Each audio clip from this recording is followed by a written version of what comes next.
Hi అందరికీ. ఇవాళ మనం బీట్రూట్ను బ్రేక్ఫాస్ట్గా తీసుకుంటున్నానండి. ఈ బీట్రూట్లో బీపీని తగ్గించే గుణం ఉంటుంది, నరాలు సాగే గుణాన్ని కలిగి ఉంటాయండి బీట్రూట్ ముక్కలు. ఇకపోతే మనం చేసుకోబోయే రెసిపీ వచ్చి ఇవాళ దొండకాయ ఫ్రై అండి.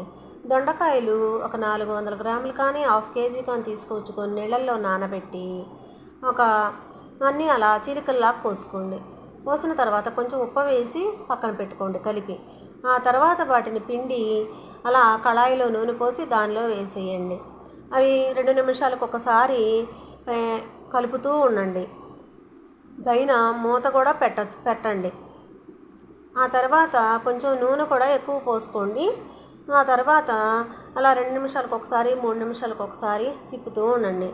ఈ దొండకాయలో ఫైబర్ అధికంగా ఉంటుంది.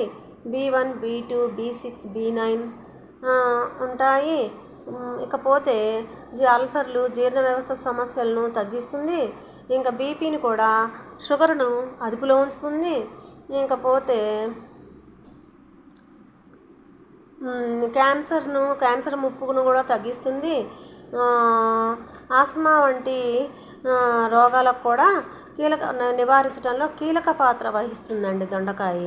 కాబట్టి వారానికి ఒక రోజైనా సరే దొండకాయని కూర రూపంలో కానీ ఫ్రై రూపంలో కానీ తీసుకోండి, పచ్చడి ముక్కలుగా కానీ తీసుకోండి.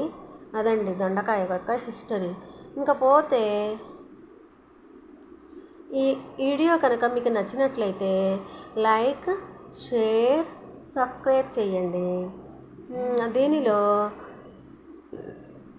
వేగిన తర్వాత పీనట్స్, కరివేపాకు వేసి అవి కూడా వేయించుకుని పక్కన పెట్టుకోండి. అవి కూడా అయిపోయిన తర్వాత దీనిలో వెల్లుల్లిపాయ కారం వేసుకోండి. ఉప్పు, వెల్లుల్లిపాయలు, కారము, జీలకర్ర అన్నీ గ్రైండ్ చేసి ఆ వెల్లుల్లిపాయ కారము, కొంచెం పీనట్ పౌడరు, నువ్వుల పౌడరు, కొబ్బరి, ఫ్లాక్స్ సీడ్స్ ఈ 3-4 కలిపిన పౌడరు మా దగ్గర స్టాక్ పెట్టుకున్నానండి సీసాలో.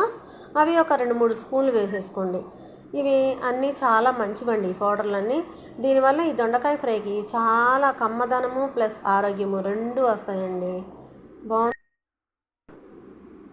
ఇంకా అలాగే గిన్నెలో వేసేసుకొని మొత్తం గార్నిష్కి రెడీ అయిపోయిందండి. ఇంకా స్పూన్ పెట్టి అలా 4-5 సార్లు కలిపేసుకొని అలా గార్నిష్కి సిద్ధం చేసేసుకోండి. ప్లేట్లో పోసేస్తాను అంతాను. అప్పుడు చాలా అంటే చాలా బాగుందండి టేస్టీగా.